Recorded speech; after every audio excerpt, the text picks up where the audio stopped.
네, 오늘은 침체도 신앙의 일부입니다라는 제목을 가지고 하나님 말씀 증거하도록 하겠습니다. 제 서재에 가보면 책꽂이에 좀 특이한 제목의 책 하나가 꽂혀 있는데요.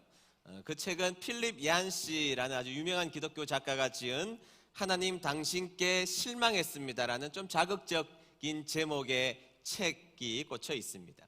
이 책은 한 청년, 기독교 신학을 공부하는 신학생 청년 리차드라는 한 청년의 고민으로부터 이 책의 이야기는 시작이 되고 있습니다. 이 청년은 어느 날 하나님 앞에 심하게 실망을 한 상태로 하나님 앞에 원망하기로 합니다. 그리고 실망하는 이 상태 속에 자신이 가지고 있었던 그동안의 저버리기로 작정을 하게 되었던 것입니다.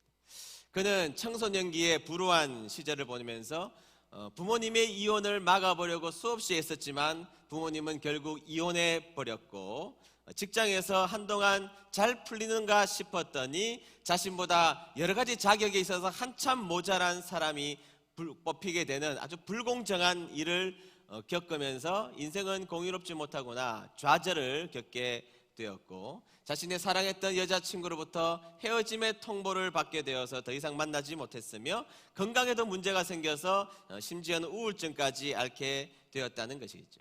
그러면서 이 리차드라는 사람은 자신의 인생 가운데 하나님이 살아계시다면 왜 이렇게 내 인생이 고달픈가? 하나님이 살아계시다면 내 인생의 여정이 왜 이렇게 고달픈 여정만이 끊임없이 반복되고 있는가를 묻기 시작했던 것입니다.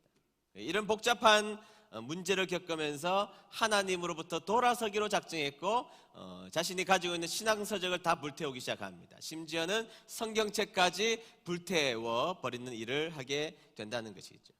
그러면서 이 책에서는 우리가 신앙인이라면 누구나 가지고 있는 질문들이 있다는 것입니다. 누구나 마음에 품고 있는 질문이 세 가지가 있는데, 이 질문은 이런 것이죠. 첫 번째는 하나님은 공평하신가? 라는 질문이라는 겁니다. 하나님은 공평하신가? 두 번째는 하나님은 그렇다면 왜 우리의 인생에 침묵하고 계시는가? 왜 우리의 인생에 고난과 걱정과 괴로움과 낙심이 찾아왔음에도 불구하고 왜 우리의 인생에 이렇게 철저하게 하나님은 침묵하고 계시는가? 세 번째는 하나님은 도대체 어디에 계시는가? 하나님은 왜 숨어 계시는가라는 질문을 우리의 인생에서 끊임없이 하게 된다는 이야기를 이 책에서 우리에게 소개하고 있는 것이죠. 여러분, 이 질문에 대해서 여러분들도 역시 공감을 가지고 있을 것입니다. 왜 인생에 공평하지 못한 일들이 자주 일어나게, 공의롭지 못한 일들이 일어나게 하실까? 하나님이 계시다면 왜 인생에, 내 괴로운 인생 가운데 왜 이렇게 그냥 두시고 나를 침묵하게 하나님은 아무 말씀도 하시지 않는 것일까? 내가 이렇게 어려움을 당하고 있는데 하나님은 도대체 어디 계셔서 숨어 계시는가라는 이 질문 앞에 우리는 서 있게 된다는 것입니다. 근데 여러분, 사실 우리처럼 신앙이 갈대와 같이 흔들리는 우리와 같은 사람들이 이런 질문을 하는 것에 대해서는 누구나 다 당연하다고 생각하는 경향이 있지 않겠습니까? 자, 우리가 신앙생활하면서 가끔 시험에 들 수도 있고 영적인 침체를 경험하는 것은 누구나 다 겪는 일이기 때문에 우리가 그렇게 이런 질문 속에 던져지는 것에 대해서는 누구나 다 할 수 있는 일이라고 생각이 들지만, 오늘은 좀 성경 본문의 뜻밖의 인물이 이런 고민과 갈등 속에 던져져 있음을 우리는 말씀을 통하여서 볼 수 있다는 것입니다. 그 사람은 그렇게 믿음이 좋다는 침례 요한이라는 사람이죠. 자, 이 사람에게 어떤 일이 일어났는지 한번 살펴보도록 하겠습니다. 첫 번째, 그가 체포되었다고 성경에서는 증언해 주고 있다는 것이죠. 자, 다 같이 한번 읽어볼까요? 시작. 네, 그의 체포의 이야기로부터 이 이야기를 한번 우리가 찾아가 보도록 합시다. 여러분, 하나님의 본성은 의로우신 분이죠. 자, 하나님은 사랑의 하나님이시다. 그리고 또 이면에 하나님은 공의로우신 하나님이시다. 의로운 하나님이시다. 자, 그러면 우리가 신앙을 가지고 산다면 당연히 그 하나님의 본성을 우리가 따라가야 되지 않겠습니까? 사랑의 하나님의 본성을 투영시키는 삶을 살아야 되고, 더불어 우리의 인생 가운데 공의로운 삶을 살기 위하여서 우리는 애쓰고 의로운 삶을 살기 위해서 애를 써야 한다는 것이죠. 그런데 그렇게 공의롭고 애쓴, 정의롭기 위하여서, 의롭기 위하여서 애쓴 그 요한이 체포되었다고 성경에서는 진술하고 있다는 것입니다. 자, 그가 왜 체포되었을까요? 그가 예수님을 전했기 때문에 그 당시에는 그것 때문에 체포될 만한 큰 사안은 아니었습니다. 왜냐하면 예수님은 저기 나사렛이라는 동네에, 작은 동네에 있는 한 보잘것없는 청년 정도밖에 그 당시에는 되지 않았기 때문에 예수님을 전파한다고 해서 감옥에 갈 리가 별로 없는 것이죠. 유명한 사람도 아니고 그 당시에 예수라는 존재는 희미하기조차 하지도 못한 존재였기 때문에 그 당시만 하더라도 예수님 자체를 전했다고 해서 감옥에 가는 것은 아니었습니다. 그럼 왜 감옥에 체포되었습니까? 예수님의 사상을 요한이 전파했기 때문입니다. 어떤 예수님의 사상을 전파했을까요? 당시에 그 이스라엘을 다스렸던 분봉왕의 이름이 헤롯입니다. 헤롯. 누구라고요? 이름이? 헤롯입니다. 헤롯. 이 헤롯이 도덕적으로 매우 잘못한 일을 저지르자 이 요한이 하나님의 공의를 그 앞에 선포하기 시작했던 것이죠. 공개적으로 이 요한은 이 헤롯이 잘못되었다는 것을 공개적 비판하였고 공개적으로 비난을 했기 때문이었습니다. 자, 무엇을 비난했을까요? 자, 무엇을 비판했을까요? 이 헤롯 왕이 로마를 잠시 방문을 하던 때였습니다. 로마를 잠시 방문했는데 그 사이에 자신의 동생이 결혼을 했던 것이죠. 그래서 이 동생 집에 이 헤롯 왕이 방문을 했는데 깜놀했습니다. 왜 깜놀했느냐? 깜놀은 깜짝 놀라움의 준말인 거 아시죠? 네. 깜놀했는데요, 자기의 제수씨, 동생의 부인이 너무너무 황홀하게 예뻐버린 것입니다. 여러분, 역사를 공부해 보면요, 여성이 너무 예쁘면 역사에 좋은 영향을 못 끼치더라고요. 그런 의미에서 다들 그만하신 게 얼마나 감사한지, 네, 얼마나 감사해요. 선한 영향력을 끼쳐주셔서 감사합니다. 자, 이 헤롯 왕이 자신의 제수씨를 보고 탐욕이 생긴 것입니다. 여러분, 저는 인간적으로 그럴 수 있다고 생각합니다. 인간의 연약함이 있고 죄성을 가지고 있는 인간이기 때문에 너무 예쁘고 황홀하게 예쁜 여인을 보면 그의 마음속에 무엇인가 음욕이나 그런 욕정들이 일어나는 것 자체를 어떻게 마다하겠습니까? 그러나 여러분, 거기에서 멈춰야 합니다. 신앙은, 그리고 신앙을 가진 사람은 죄 앞에 우리가 노출되어서 우리의 마음이 잠시 흔들릴지라도 거기에서 멈추면 그 죄는 더 이상 확장되지 않게 되어 있는 것인데, 이 헤롯은 멈추지 않았다는 것입니다. 그래서 어떻게 했습니까?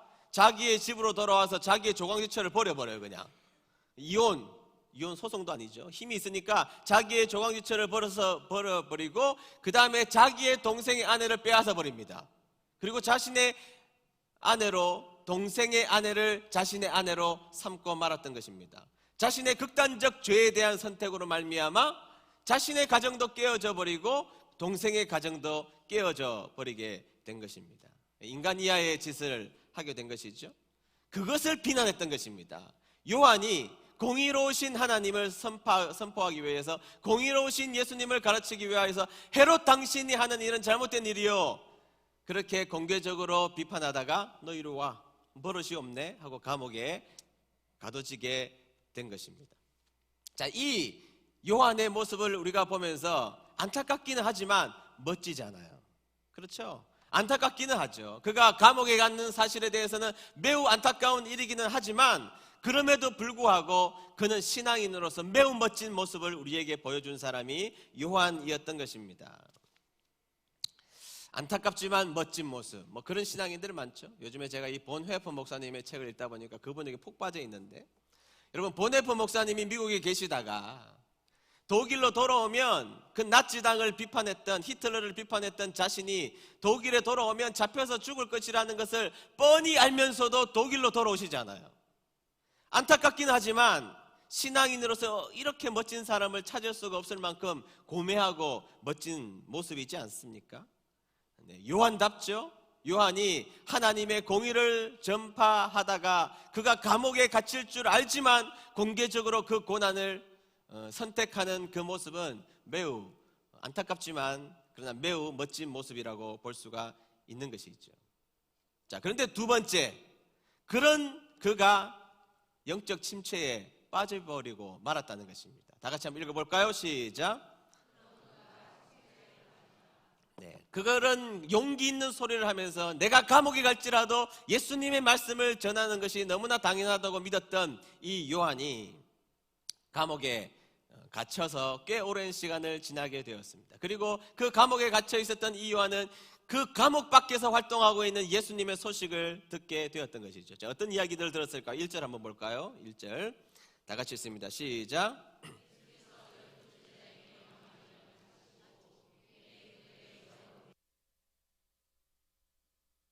거기를 떠나 가시니라. 아멘. 자, 요한은 여러분 에세네파였거든요. 에세네파. 한번 따라해 볼까요? 에세네파. 네, 에세네파들은요, 광야에서 집단적으로 공동체 생활을 하고 세속에 물들지 않기 위해서 스스로를 지키려고 애를 썼던 사람들입니다. 그러니까 광야에서 좋은 옷 입지도 않고 좋은 음식을 먹지도 않고 광야에서 세속으로부터 자신을 보호하기 위해서 애썼던 사람, 그 사람이 요한이 속해 있는 에세네파 사람들이었던 것입니다. 그런데 여러분, 이 에세네파 사람들이 가지고 있는 이 메시아관이 어땠느냐 하면, 앞으로 이스라엘을 이끌어갈 메시아는 어떤 메시아냐? 다윗 왕과 같은 메시아가 올 것이라고 그들은 기대했습니다. 여러분, 다윗 왕은 어떤 사람이죠? 이스라엘의 역사상 가장 부귀하게 만들었던 사람입니다. 가장 이스라엘을 튼튼하게 했던 사람이 바로 다윗 왕이었던 것이죠.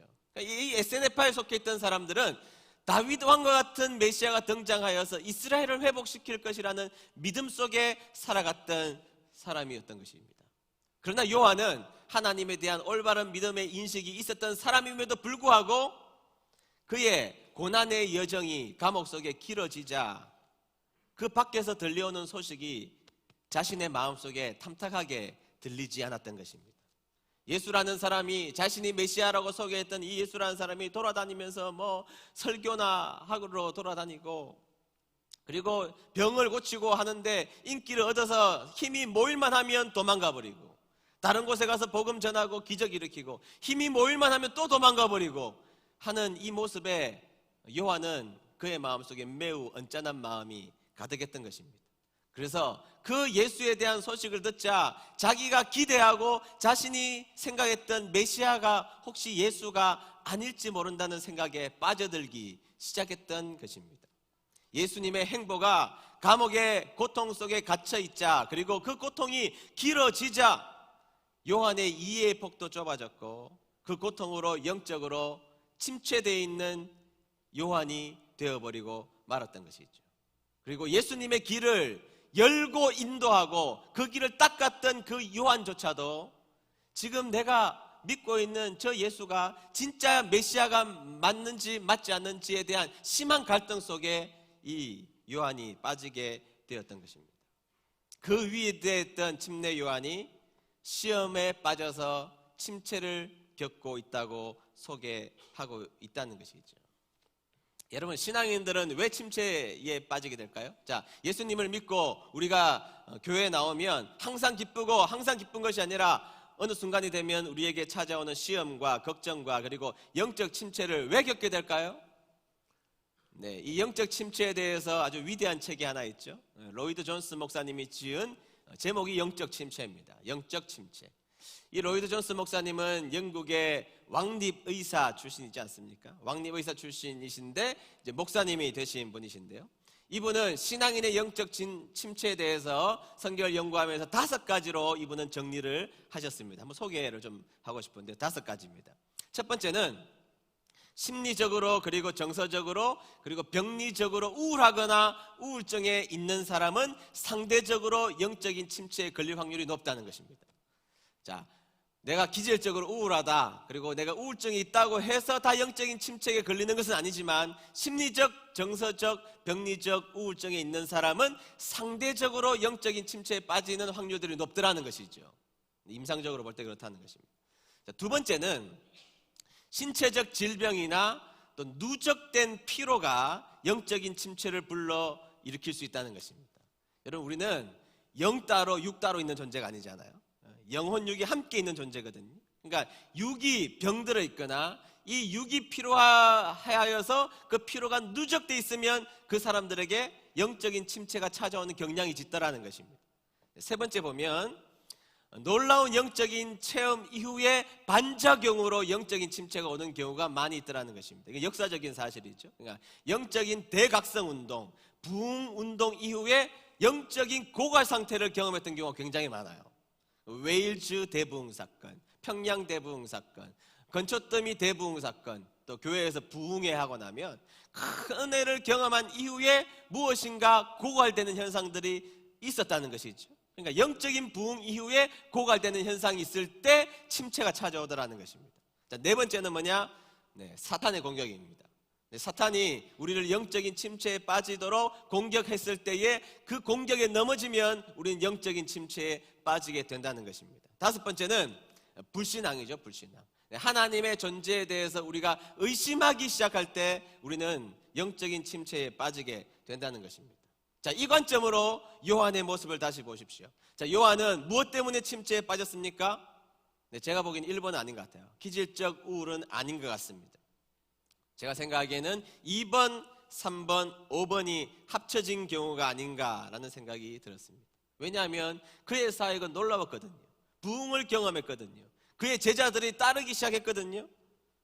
그런데 그가 옥에 갇혀서 그의 육신이 피곤해지고 그의 인생이 괴로워지기 시작하자 그의 인생 가운데 영적인 침체가 찾아왔던 것입니다. 그리고 그는 부흥을 경험했지만 부흥 이후에 그의 인생에 찾아온 영적인 고갈이 있었던 것으로 보이고, 그래서 하나님이 제대로 믿어지지 않았던 것입니다. 그래서 여러분, 이 영적인 침체에 빠지고 있는 요한이 어떤 엉뚱한 이야기를 한번 하고 있는지를 한번 보십시오. 2절과 3절에 보면 이런 말씀이 있죠. 다 같이 읽어봅니다. 시작.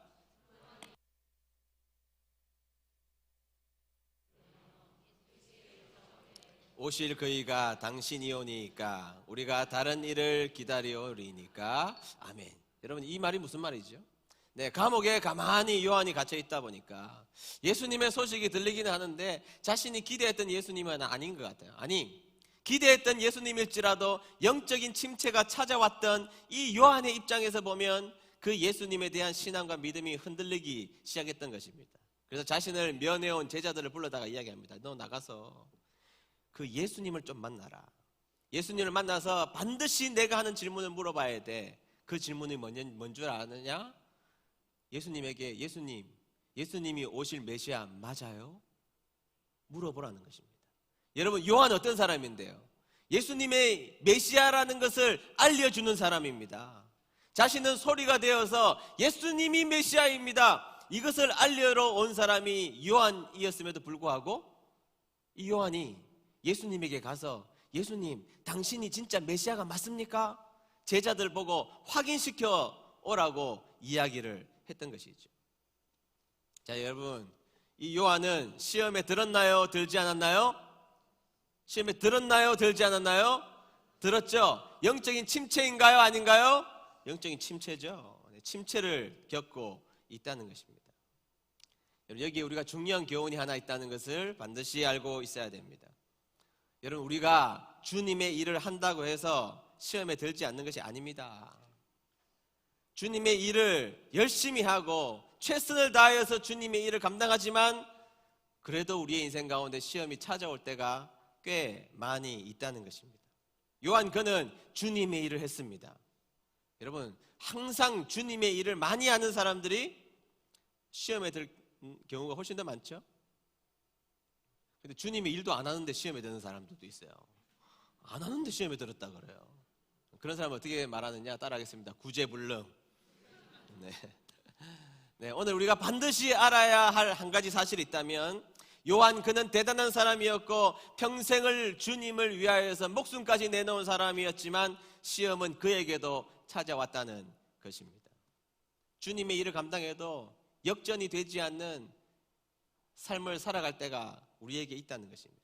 주님의 일을 열심히 했지만 나에게 찾아오는 것은 엄청난 비난의 목소리가 찾아올 때가 분명히 있다는 것입니다.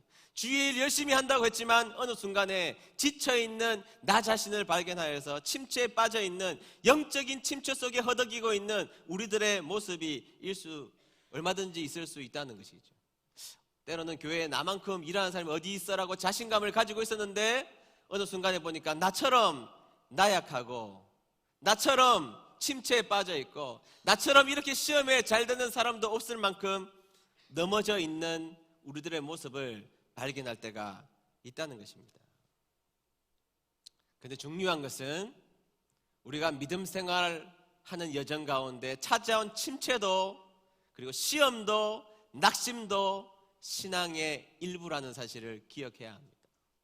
우리는 예수님을 믿고 뜨거운 마음과 열정을 가지고 찬송하고 충성하는 것만 신앙이라고 생각하지만, 그러나 우리의 신앙의 여정 가운데 찾아온 낙심과 시험과 걱정과 영적인 침체도 역시 신앙의 한 모습이라는 것을 우리는 반드시 기억해야 한다는 것이죠. 여러분, 주기철 목사님 아시죠? 주기철 목사님. 제가 어릴 때 그분의 영화 저 높은 곳을 향하여입니까? 네, 저 높은 곳을 향하여. 네, 우리 초등학교 때로 기억하는데요. 김천 아카데미 극장에 가서 봤던 기억이 있습니다. 제가 그 영화를 보다가 맨 마지막에 클라이막스가 있죠. 클라이막스. 그 주기철 목사님이 배교를 요청할 때 배교하지 않자 일본 순사들이 성판에다가 못을 다 박아놓고 그 못 위를 걸으라고 했습니다. 여러분, 이게 참 그 긴 성판들을 못 위를 걷는다는 게 얼마나 고통스러운 일입니까? 그런데 이 주기철 목사님이 배교하지 아니하시고 온몸에 피를 흘리시고 그 고통의 신음을 가지고 그 못 위를 걸을 때에 거기 앉아있던 모든 관객들은 다 울었습니다. 저도 어린 나이임에도 불구하고 그 끔찍한 장면을 더 이상 두고 보지 못해서 울었던, 감정적으로 북받쳐 울었던 기억이 지금도 생생하게 난다는 것이죠. 야, 대단한 사람이구나. 우리 인간 똑같은 인간이 아니구나. 나하고는 다른 존재이시구나. 제가 그렇게 생각했던데요. 제가 신학 공부하면서 이 주기철 목사님에 대해서 조금 더 공부하면서 사실은 더 큰 은혜를 제가 받았습니다. 그 은혜를 받은 장면은 바로 이런 부분입니다. 주기철 목사님은 처음에 일본 순사가 나오라고 부를 때 너무나 강직하고 너무나 당당하게 감옥에 당당한 모습으로 걸어가셨다고 합니다. 그런데 이 횟수가 점점 길어졌습니다. 얼마나 고문을 당하셨느냐? 들어갔다 감옥에 나오기를 5년 4개월 동안 하십니다. 감옥에 들어가면 지독한 고문, 여러분 독립기념관 한번 가보십시오. 일본이 얼마나 우리나라 사람들을 고문했는지에 대해서, 학대하고 고문했는지에 대해서 그 내용을 한번 보십시오. 처음에는 당당하게 걸어 들어가셨던 이 주기철 목사님이 5년 4개월간 끊임없는 고문과 시련을 겪으시면서 나중에는 일본 순사가 부를 때마다 목사님은 사시나무 떨듯이 두려워서 떠셨다는 겁니다. 두려워서 떠셨다는 거예요. 나중에는 그 일본 순사가 찾아오면 두려워서 보이지 않는 곳에 숨기도 하셨고, 나중에는 끌려가지 않으려고 몸부림을 치시기도 했다는 것입니다. 그리고 더 나중에는 가족들을 불러다 놓고 내가 이러다가 잘못하다가는 신사참배를 곧 할지도 모르겠다라고 연약한 이야기를 하시기도 했다는 것입니다. 여러분, 주기철 목사님이 이해가 되지 않습니까? 저는 너무 이해가 되는데요.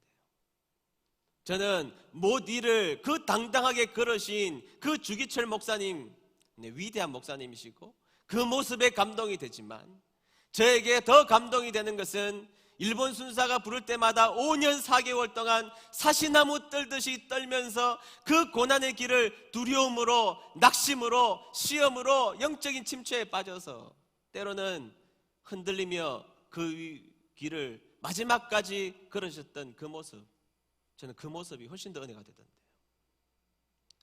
주기철 목사님이 나중에는 심하게 흔들리며 내가 죽으면 상정현 교회 교인들은 어떻게 할까? 내가 죽으면 우리 가족은 어떻게 할까? 이렇게 연약한 모습을 보이셨을 때에 주기철 목사님의 사모님이셨던 오정모 사모님이 그러셨다는 겁니다. 목사님, 염려 마세요. 제가 맡아서 돌볼 터이니 목사님은 두려우시겠지만 그 길을 걸어가십시오. 목사님, 제가 책임질 테니 목사님 이 두려운 마음이 여전하시겠지만 이 길을 걸어가 주십시오. 그래서 결국 주기철 목사님은 그 송판의 못 위를, 그 두려운 마음이 여전히 그의 마음속을 짓누르고 있음에도 불구하고 우리 주님을 배교하지 않고 그 길을 걸으셨던 것입니다. 만약에 주기철 목사님이 처음부터 5년 4개월 동안 끊임없이 주기철 목사님은 담대하셨기만 했다면 저는 용기를 얻기보다는 좌절했을 것 같아요.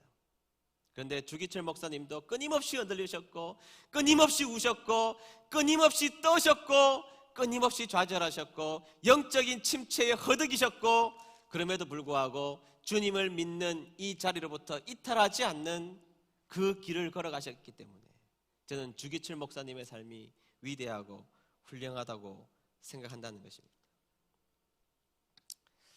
여러분, 우리가 인생을 살면서 신앙인으로서 살아가는 그 여정이 다 용기만 가지고 살아가는 길 아닙니다.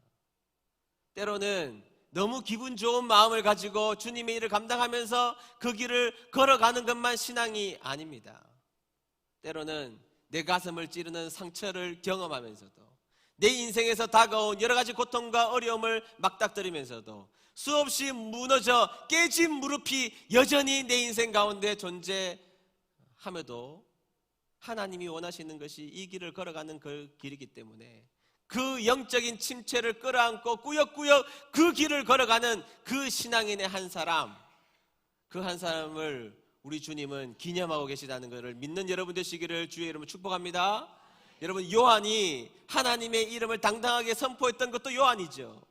헤로드 왕 앞에 두려움 없이 당당했던 것도 요한의 모습이지만, 그가 흔들려서 예수님이 진짜 메시아가 맞습니까? 라고 확인했던 그 모습도 역시 하나님이 기뻐하시는 요한의 한 모습이라는 것을 우리는 반드시 기억해야 한다는 것입니다.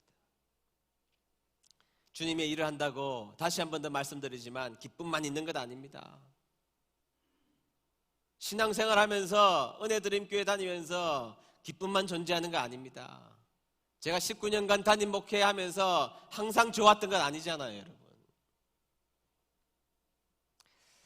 우리의 인생 가운데 때로는 꾸역꾸역 시험거리 앞에서 사시나무 떨듯이 두려운 마음으로 그 길을 포기할까라는 수많은 갈등 앞에 무너져 있는 내 모습을 발견하고, 그럼에도 불구하고 마음 다잡고 일어나서 주님을 바라보는 연약한 신앙인의 모습도 역시 하나님이 기뻐하시는, 그리고 하나님이 우리를 붙드시는 신앙인의 모습이라는 것을 기억하는 여러분 되시기를 주의 이름으로 축복합니다. 그래서 시험거리가 있지만 여전히 그것을 움켜잡고 하나님이 원하시는 그 길을 꾸역꾸역 걸어가는 그 발걸음을 하나님이 기뻐하시고 하나님께서 복을 주시는 인생이라는 것을 기억하시고, 그런 전진의 믿음이 있는 여러분 되시기를 주의 이름으로 축복합니다. 여러분들 오늘 어떤 마음으로 이 자리에 오셨습니까? 네, 어떤 분들은 신나고 뜨겁고 우리의 마음속에 하나님을 향한 열정을 가지고 여기 있는 분들 계실 것입니다. 네, 그것도 믿음입니다. 그러나 이 자리에 오늘 아침도 겨우 일어나기 싫은 그 마음을 추스려서 교회에 나와서 내 마음을 다치게 했던 사람들을 마주 대하기 싫지만, 그러나 내가 주님을 사랑하고 있는 그 심지가 여전히 꺼져 있지 않다는 것을 확인하고 다시 한 번 더 일어나 주님 앞에 나온 여러분들도 우리 하나님이 사랑하신다는 것을 기억하시기를 주의 이름 축복합니다. 네, 본헤퍼 목사님 중간에 제가 이 말씀을 드렸는데요, 이 본헤퍼 목사님이 쓴 유명한 시가 하나 있습니다. 제목이 나는 누구인가라는 시인데요, 제가 이 시를 여러분들에게 소개해드리고 말씀을 맺을까 합니다. 한번 들어보시죠. 남들은 가끔 나더러 말하기를 감방에서 나오는 나의 모습이 어찌나 침착하고 명랑 확고한지, 마치 자기 성에서 나오는 영주 같다는데 나는 누구인가? 남들은 가끔 나더러 말하기를 감시원과 말하는 나의 모습이 어찌 자유롭고 친절 분명한지, 마치 내가 명령하는 것 같다고 하지만 나는 누구인가? 남들은 또 나에게 말하기를 불행한 하루를 지내는 나의 모습이 어찌 평온함 있게 웃으며 당당한지, 마치 승리만 아는 투사 같다는데 그 사람이 내가 아는 참 나인가? 세상에 든 새처럼 불안하고 그립고 약한 나, 목이 졸린 사람이 마치 살고 싶어 몸부림치는 나, 아름다운 색깔과 꽃과 새소리를 그리워하며 좋은 말, 따뜻한 말동무에 목말라하고 방종과 사소한 굴욕에서 떨며 참지 못하고 석방의 날을 안타깝게 기다리다 지친 나, 친구의 신변을 염려하다 지쳤고 이제는 기도에도 생각과 일에도 지쳐 공허하게 된 나다. 이별에도 지쳤다. 이것이 진짜 내가 아닌가? 나는 누구인가? 이 둘 중 어느 것이 진정한 나인가? 오늘은 이 사람이고 내일은 저 사람인가? 아니면 이 둘이 동시에 나인가? 이 적막한 물음은 끊임없이 나를 고통스럽게 한다. 그러나 내가 누구이든 나를 아시는 이는 오직 당신뿐. 나는 하나님의 것입니다. 오 하나님. 여러분, 이 보네퍼 목사님 얼마나 불도저 같은 신앙인이었습니까? 죽음이 눈앞에 뻔히 보이는 그 무시무시한 절대 권력 히틀러 앞에서도, 그곳에 가면 붙잡혀 죽을 것이라는 것을 뻔히 알면서도 그 자리에 당당하게 나아갔던 그 보네퍼 목사님도 역시 하나님이 기뻐하시는 보네퍼 목사님이십니다. 그러나 지금 여러분들에게 읽어드렸던 나는 누구인가?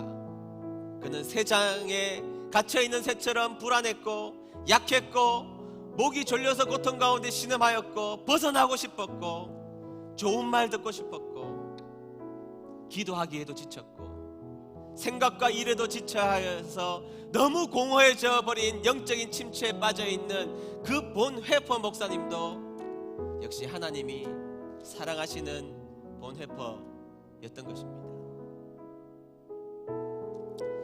사랑하는 은혜 드림 교회 성도 여러분, 오늘 여러분들의 모습이 어떤 모습입니까? 낙심의 그림자가 드리울 때가 우리의 신앙 가운데 있다고 생각합니다. 절망의 비바람이 불어오는 신앙의 여정을 걸어가는 것이 우리들의 모습일 수가 있습니다. 목이 졸려서 이곳에서 벗어나는 것만이 내 인생의 전부인 것처럼 낙심에 빠져있는, 영적 침체에 빠져있는 나의 모습, 그 모습이 오늘 2019년 마지막을 걷고 있는 여러분들의 모습일지도 모르겠습니다. 때로는 침체가 찾아와서 촌농처럼 녹아져 버리는, 그래서 아무도 간섭하지 않는 곳에 그냥 홀로 던져져 버리고 싶은 나. 그러나 여러분, 진짜 은혜는 바로 여기에 있습니다. 여러분들이 강했고, 여러분들이 용기 있었고, 여러분들이 하나님의 일을 위해서 충성했던 여러분들도 사랑하시는 그 하나님께서 여러분들의 마음이 촌농처럼 내려가 버리는 영적인 침체에 빠지고 반복된 고난 때문에 낙심의 그림자가 드리워져서 깨진 무릎으로 일어나지 못하여서 주님의 이름조차 부르지 못하는, 기도하지 못하는 나조차도 우리 하나님은 그 모습 그대로 받아들이시고 사랑하신다는 것입니다. 그것이면 된 것 아닙니까? 그것이면 모든 것 다 괜찮은 것 아닙니까? 여러분, 침체의 여정을 겪고 있는 여러분들의 모습도 하나님이 사랑하시는 여러분들의 모습임을 기억하시고, 그 속에서도 하나님을 믿는 그 믿음의 기치를 결코 소나기에서 놓지 마시고 그 믿음 붙잡고 하나님 의지하며 여러분들의 주어진 나머지의 인생을 전진하기로 작정하는 저와 여러분 되시기를 주의 이름으로 축복합니다. 다 같이 찬양 부르셨으면 좋겠습니다. 선한 능력으로 이 찬양입니다. 주 선한 능력으로 안으신 그 크신 팔로, 그 크신 팔로 날 붙드시네. 절망 속에도 흔들리지 않고, 절망 속에도 흔들리지 않고, 사랑하는 주 얼굴 구하니, 이전의 괴로움, 이전의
탄탄한 믿음만이 있으면 얼마나 좋겠습니까? 그러나 넘어져서 깨진 무릎으로 상처투성이의 모습으로 겨우겨우 진보 없이 기어가는 나의 모습이 있을 수 있습니다. 누적된 지침으로 주저앉아 버리고 싶을 때도 우리에게는 존재했습니다. 그래서 저는 이 요한의 모습을 보면서 하나님은 우리에게 큰 위로를 주시는 것만 같았습니다.